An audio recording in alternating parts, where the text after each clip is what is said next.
You take a look at the city of Balaga. They started with a poverty level of more than 40%. By the time they finished the program, about 5 years later, you know what the poverty level was? 9%. Wow. And From a this is- double digit to a single digit. That's right. Guys, ito lang pag may utang ka, huwag mo takbuhan, harapin mo. Talk to your creditors. Absolutely. I formed part of the economics team and that negotiated for better terms and conditions on how we would manage our foreign debt.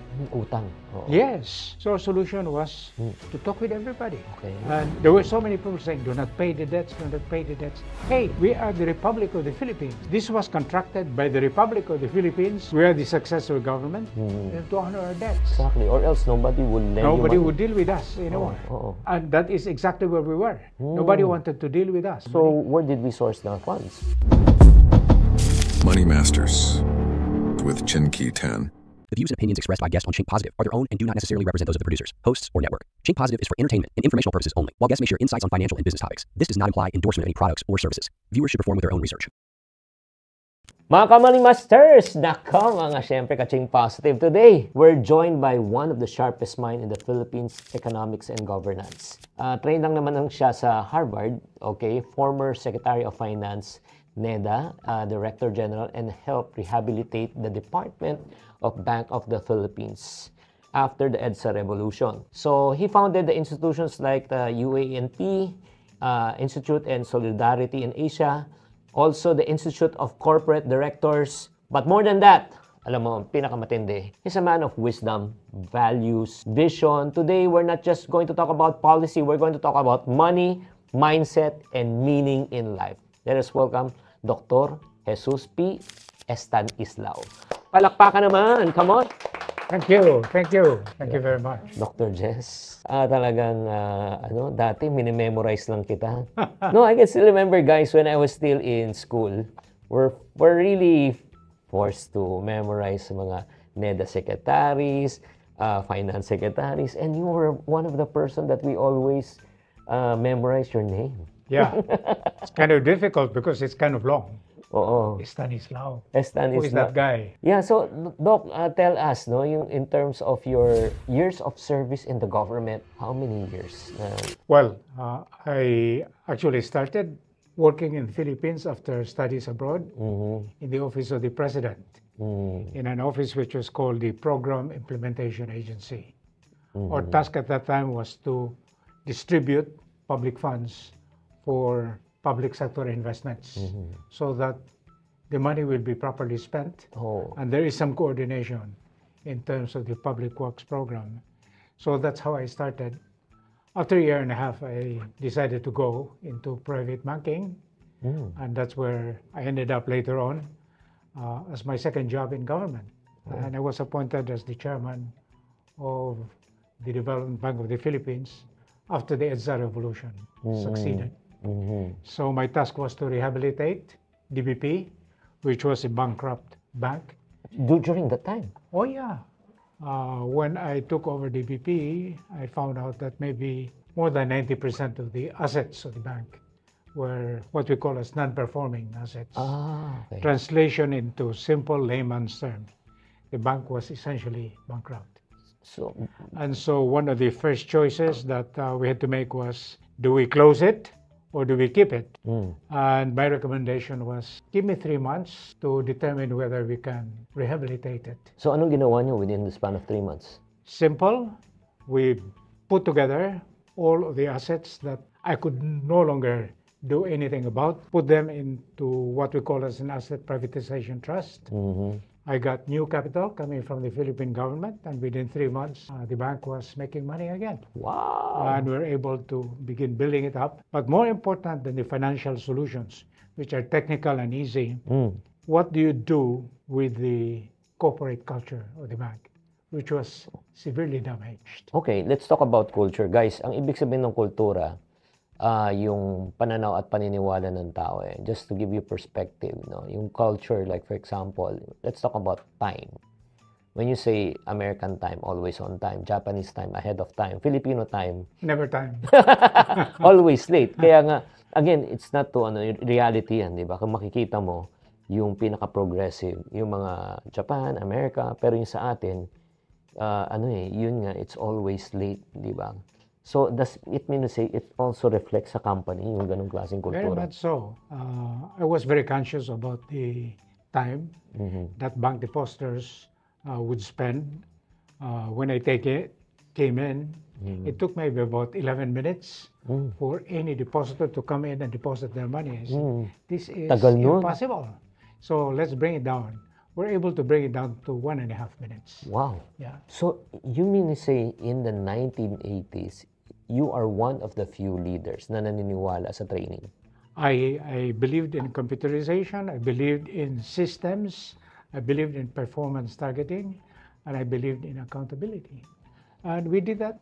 After 3 years, DBP was strong and solid. Ulitin natin you believe in systems, you believe in innovation in terms of computerization, and you believe in what? Accountability. That also goes with a family, di That's ba? true. That's very true. Di ba kailangan yung father, syempre, should provide for the family? Absolutely. Ganun din sa business. Kasi kung hindi kumikita ang negosyo, syempre, malulugi, mawawalan ng trabaho ang tao. And likewise, let's talk about siguro the economy. Di ba? Yes. So, palaki, kunyari, we also always believe that the family is the basic unit of society. Di ba? Do you believe also whatever happens sa family also reflects what happens in the nation? Yeah. That's the basic unit of the economy and it's the basic unit of society. When we got into government in 1986, we found out that the central bank was bankrupt. It had negative reserves to the tune of like $600 million. So we did not have the dollar resources with which to keep the economy going. And so the first task was, how do you solve the problem, get enough dollars, earn enough dollars, and renegotiate the public debt that we had, which was way beyond $20 billion. More or less, ano yung equivalent right now ng value ng $20 billion?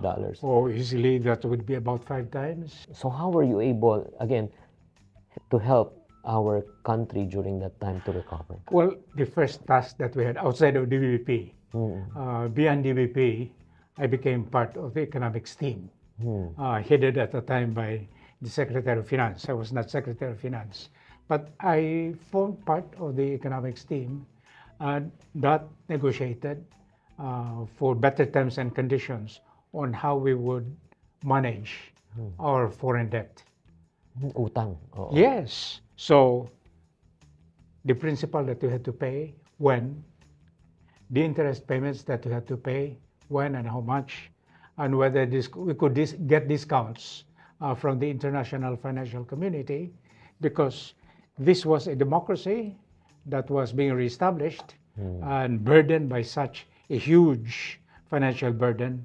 What could they do to help us out? So our solution was to talk with everybody.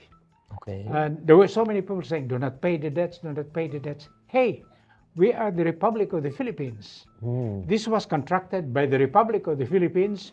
We are the successor government. We have to honor our debts. Exactly. Or else nobody would lend Nobody you money. would deal with us anymore. Oo. And that is exactly where we were. Nobody wanted to deal with us. And when you say nobody wanted to deal with us, no private banking institution abroad would negotiate with us, So where did would you lend get- us additional So money. where did we source the funds? Well, what we did was get temporary bailout from the International Monetary Fund, which is one of their functions. In the process, we had to present a program of rehabilitation, which included the rehabilitation of DBP, yeah. and at that time, also the Philippine National Bank. And we started saying, we're willing to negotiate on how we can settle our foreign debt obligations. And that meant, can you please cut down your Interest rates. charges on us? They agreed. Okay. Can you forgive some of the debt? Yeah. Some of them they agreed.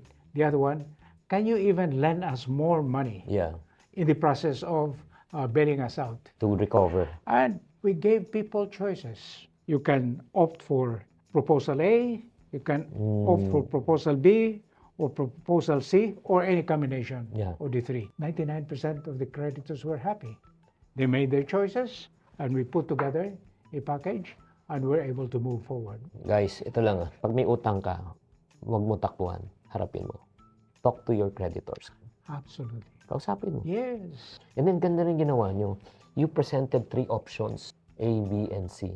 And then let them choose. Yes. So, let's talk about naman kasi yun nga, recently, nagte-trending to, Dr. Jess. I don't know if you're familiar.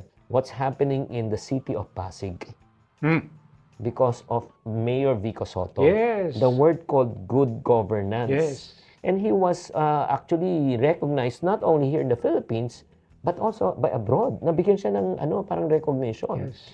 And you are the OG. No, honestly, guys, kung di nyo pa kilala si Dr. Jess, basta yung age niya, mga na siya ngayon 28. So, he was the OG of good governance. Please enlighten us, teach us, we want to learn. Kasi Harvard ang pinag-uusapan natin. Just give us a short peek of a framework of good governance. Very simple. We get the mayor to take lead and then present what he wants his city to be in 3 years or 5 years. Very clear vision. This is what I would like Naga City to be. Okay? How do you realize that vision? 4 things become necessary. Do you get your people to work together with you to realize that vision? What do they have to do? Internal process. Third, in what way can all of this internal process serve the constituency so that in fact they're attended to and you prioritize? Lastly, where do you get money to finance all of this? You put that all together and then come out with a program with target. Like what I did in DBP. Every quarter, kailangan mayroong performance. And everyone in City Hall works towards achieving their performance target. Jesse, for example, believed in computers. Said, these are the items that I would like to buy as city mayor. Let's post the price of each item. The pencil, the eraser, Transparency, the medicine, transparent, posted in the city hall website. Everything was cuentas claras. How about business permits? How long does it take you to get business permits? 21 days. Can you bring it down to 2? Similar to my deposit in DBP. Can you bring it out to 2? Can you bring it to 1? What about taxes that you can collect out of business? Can we improve it by 20%, by 30%? By doing what? Iloilo, for example, one of our dream cities, has 0 BPO jobs when they started. You know how many they have now? 46,000. Wow. Yung framework pala, it's very simple. No? Again, what's your vision? Ano bang gusto mo? It all starts also with parang personal thing, di ba? What do you want to have in life? And next na ginawa nila talaga yung, they set up what we call a system. May sistema talaga sila. And then, nung meron na silang system, di ba? They have a vision, they have a system. Next, they involve the people. Importante ang tao because no man is an island. And then, the most important part ng sinabi niyan, okay, may vision ka nga. May system ka na, 'di ba? May people support ka na, but the most important thing, resource. Where do you get your money? Exactly. Yes. 'Di ba? Where do you get the money? Where do you get the talents? How long did you study in Harvard to learn all of these? Well, I studied at Harvard for years. Grabe. Oy, 4 years ginagawa natin tong 4 minutes. So, right now because of that model of good governance, 'di ba? Yun nga, which nakikita mo ba ngayon kay Vico yan? Wow. I mean, you take a look at the city of Balanga, which finished our program. When Governor Joet was mayor at that time, they started with a poverty level of more than 40%. By the time they finished the program, about 5 years later, you know what the poverty level was? 9%. Wow. And From a double digit to a single digit. That's right. It's possible. It can be done. The only thing you need to bring people together. So, ito naman, whether we like it or not, the rise and fall of any organization starts in leadership. Do you agree? So, what happens when leaders, individuals, companies fall? And syempre, hindi makokontrol ng ng mga tao yan eh. Pero how should we as the people respond when leaders fail? Well, first, we have to elect the proper type of leaders that we must have. That's why I'm happy with Mayor Magalong of Baguio. Ay, oo. Re-elected Galing. the 3rd term. And we're working together on the transformation of Baguio with targets for the next 3 years. And their vision is only up to 2043. And so they have programs in place and they're going to get certain things done by 2028. And then with garbage collected using modern technology and so on, so that there's recycling, making Baguio. And then, as the lead city to implement the universal healthcare law. Bring it down to the Wow. barangay level. Amazing. Yeah. So, ibig sabihin yan, Doc, ano yan? Free healthcare na sa mga... Yes. Wow. Yes. And the last thing that they're trying to do is that they're becoming a UNESCO city for green architecture. Amazing.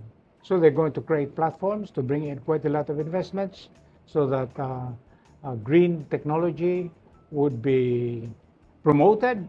They earn quite a lot of money and they can spread it throughout the Philippines. Yeah. Alam mo, ang galing talaga, no? That's Mayor Magalong. Yeah.